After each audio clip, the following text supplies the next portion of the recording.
congratulations on the last color here. Thank you. So tell us where the original idea came from for the last color for yourself. So in 2011, I was traveling in India, shooting for my cookbook on Indian festivals. And that is the time I was in this city in North India where they celebrate the festival of Holi. It's a festival of color, beginning of the spring. And as we were leaving this temple, we were all drenched in color. At the same time, I saw so many women who were wearing white saris and standing on the by-lanes, in the corridors and on the balconies. And it was so much for me to see at that moment, because these are the widows of India who have left their homes or they've been thrown out, and they live in total abstinence in these little ashrams. And it took me back to the dark times of my life when I saw these widows in my own family, neighborhood, in my community, living this kind of life where they were never being a part of any festival. They couldn't eat with the family members. They were just being punished. And it was very hurtful for me at that moment, and it just crushed me. And right as we were leaving, there was an elderly lady whom I just smiled at, and she blessed me. That was too much for me, because at the same time, you know, when we create our own opinions about people and how they should live, we sometimes do not think about them. And at that time, I had the color in my hand, and I just wanted to splash it on her beautiful face, and she was in her 90s. I just wanted to invite her in the festival, but I could not, because the society, everyone was around me. I do not know how people will react to her. So I just kept quiet. I moved on. I fly back to New York the same night, and I forget about it. I did write a short story, but later in 2013, these women were allowed to touch color for the first time, and that was only because of the Honorable Supreme Court of India passed orders. It was such a small thing, but I kept thinking, what is the symbolism of color? As being a person of color in this country, living here for 20 years, I said color is a form of diversity. Color is a form of rebirth because of spring, and color is a form of freedom for these women. I wrote a novel. My writer Paul, he's Greek and American heritage. He's saying, let's write a screenplay. And I'm like, okay, how do you write a screenplay? We have no idea. We wrote a screenplay eventually, and then I went back to India, started doing a small shooting schedules with people and understanding how do you actually make a movie. But it's very hard, considering that what my other part of my life with the books and the restaurant and television shows, it's very difficult. But then we made a priority that I must do this movie this year. We have to take it out. Because in history, humans have very short-lived memory. We try to go back to the same point where we've struggled for. It's like a country receiving freedom and forgetting about how much they sacrificed for that freedom. And they go back to the same format or life. So we said, oh, this is amazing. We need to make a movie. We need to celebrate these women and their colors and their story. And that's how the movie is here. And that's why I'm sitting next to you, Vic. That's right. So for a lot of us here in America, we're not familiar with Indian customs. Could you explain what Holi is all about? So it's the first day of spring. So what the first day of spring, because it's synonym to spring, means birth. After a harsh, unforgiving winter, spring is what brings life to earth. And you see new flowers. Flowers are color, and you know, color is symbolic at that point. So in India, Holi is one of the major festivals where they have powder colors and splash colored waters and water balloons on people. And that's how the festival is. It's almost the entire country is closed that day, and they splash each other with colors. And it's done very playfully, and it's extremely artistic and poetic if you look at it, because these colored powders are very strong and shiny and bright. And that is what moved me, that a country known for its colors, when you think of India, most of us think about color. Yes, absolutely. And the design and the fabric and the sense of patterns and everything is so beautiful. But there's a whole side of the country which is colorless. So that irony really was like a harsh thing for me. Talk about the setting that you chose to shoot your production. It's like a small village next to River Gandhi. It's not. It's a it's not a small town, it's one of the oldest living cities in the world. For 5,000 years, Banaras is continuously living with the same ethics. And it's really a very beautiful city with the backdrop of some modern stuff happening. It's a Hindu, most important place for most of the Hindus. And I feel that that was an interesting backdrop to use because that city celebrates life and death equally. Because the form of reincarnations, and they say death is not the end, it's a beginning of something new. And I said, oh wow, that's amazing. Because as we end this tradition right here, it's the end of the tradition and rebirth of something new. And even the oldest city in the world needs to be reformed. It needs to question its practices sometimes. And that's why I chose the beautiful setup of the city right next to the river banks of Ganges, which is so majestic in that city. Absolutely. Now, for the story itself, I understand the widow trying to basically achieve her colors, but could you talk about the other character, the main character of the street child? So a few years ago, I had a misfortune of my father passed away. So I went to this city to hide. I don't know why. I just chose, I took a flight and I went to the city. I was just hiding there. At that time, it was the end of this huge congregation of religious setup, which is called Kumbh Mela. There are almost like 10 million people who come to this river banks during that whole festival. At that time, a lot of kids from the surrounding villages come there to earn money. Some of them are dressed up as gods and goddesses, some of them are begging, selling food. But some of them are actually doing performing circus or any kind of street arts, performing arts. And I saw this girl who was walking on a tightrope. And she's doing it without, and she was so brave and courageous. But I was not in the frame of mind to observe anything. And I'm just sitting there on the river bank, I'm almost covered, and she spreads her hand and says, "Did you see my performance?" I'm like, I didn't pay attention. I'm like, I really did not pay attention, but I did see kids performing there. He's saying, "I can walk on the clouds. I'm fearless." And I said, "Wow, you're so bright. Why don't you go to school?"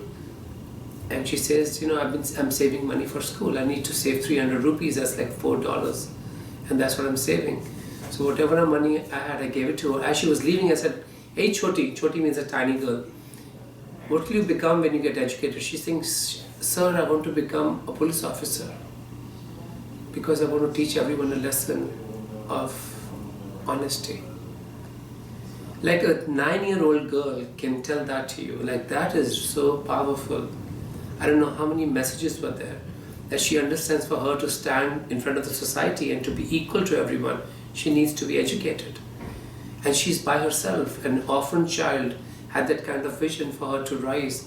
She really inspired me, Gig, at that time, and I said, she is going to be the main protagonist of the story.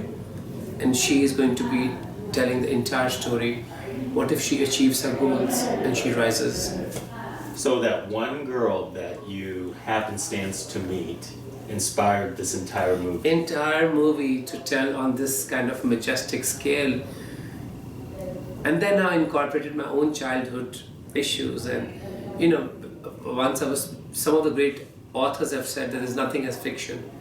It's always a new reflection of your own, what you're going through, or what you observe, or what's happened.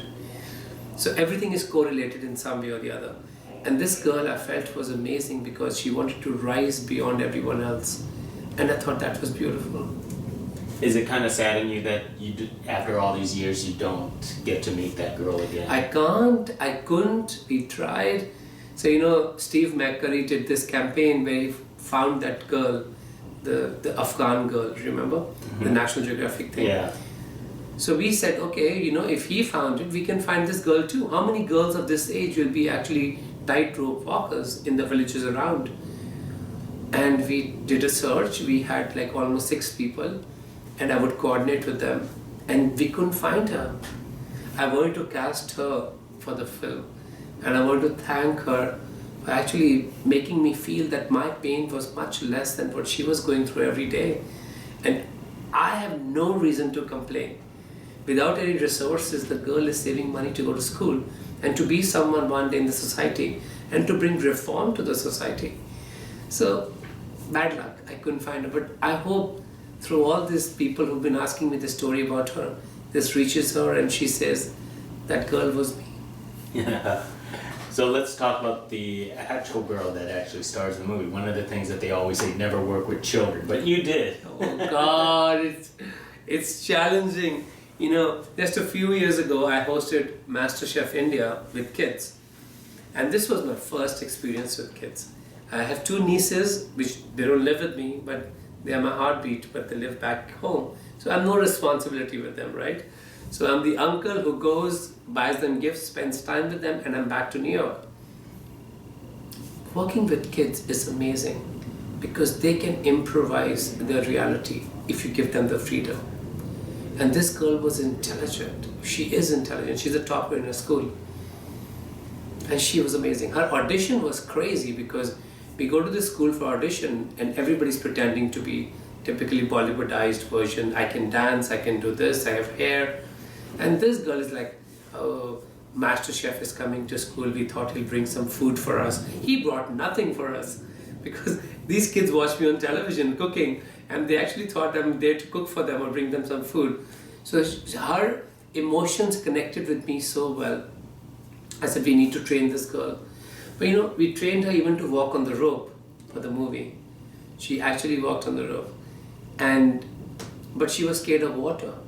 Oh. So that scene where she comes out of the water, that was the hardest scene to shoot because she did not want to go inside the water. Wow. What about your overall experience? Because your background isn't in the filmmaking. Your background is into cooking. All my life, 30 years in the kitchens, running some of the most powerful and acclaimed Michelin star kitchens in the world. I think it's very similar. Kitchen is all about organization. You need to hire people, you need to train them, you need to procure your vendors, you need to get everything in time in the kitchen. There's no excuses. You have 10 minutes maximum to prepare that dish. Mm-hmm. And everything is about mise en place, which is like setup of the kitchen. Shooting is exactly the same. You spend hours and hours and hours to set up the entire shoot, and then the light goes, and then you're late for some other reason. But you need to be able to deal with it to make the best use of it. Exactly like kitchen. If you fall short, you need to find a way to do it. You still need to hustle and do it because your restaurant is packed right now, and your performance is only about few minutes, and to get that plate on the table. So I used all those training grounds for years and years in cooking in New York, in France, in India. My focal point was what happens at that moment when you're shooting is important. Mm-hmm. And sometimes you need to let go. Sometimes you feel that this is the scene there's a scene in which Neena Gupta, the main actress, she is dancing on the rooftop. And it had to be shot exactly within those 3 minutes when the sun is right at her level. Otherwise you can't get the shot right. And Neena Gupta is like, what are you thinking of doing? I said, I want to show that today you are happy and so is the river Ganges and so is the sun.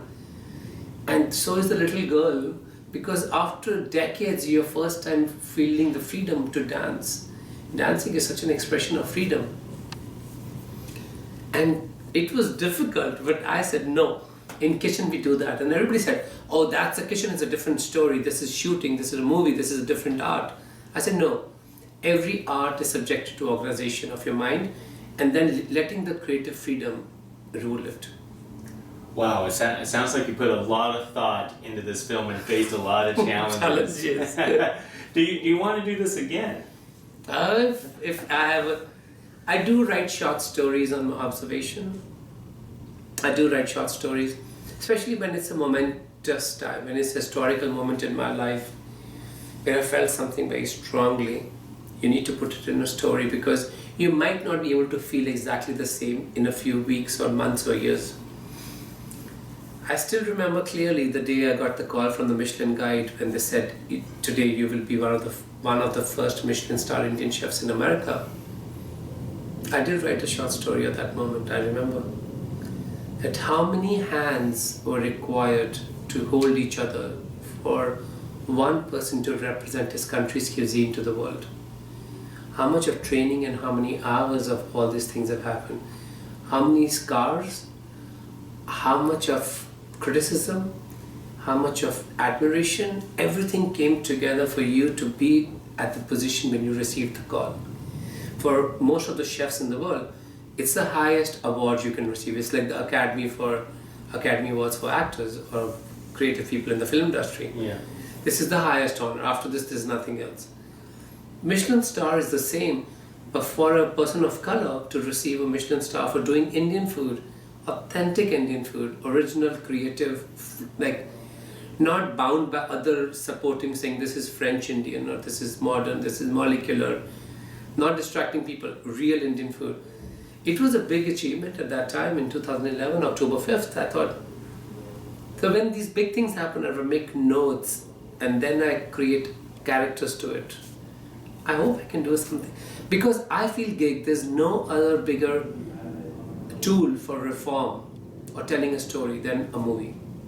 You can do as much television, as many books. Nothing beats the power of a cinema. Then speaking of, as we're winding down, you have upcoming projects for yourself. I just opened such a huge restaurant in Dubai just a few weeks ago.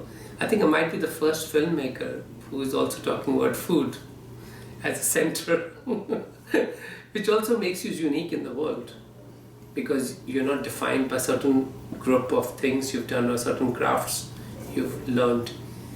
Of course, I'll create some more work, but I also want to create more meaningful work. Because I really don't need to make movies. I enjoy watching movies and I have some favorite people who work in movies, they're great friends. But it's a very tough thing to do because you're judged by everyone who watches it.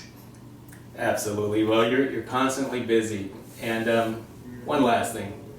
A lot of people expected maybe that you would create a movie around food. Yeah. Is that still a possibility? We never say no, but thank you for asking that. I hope so.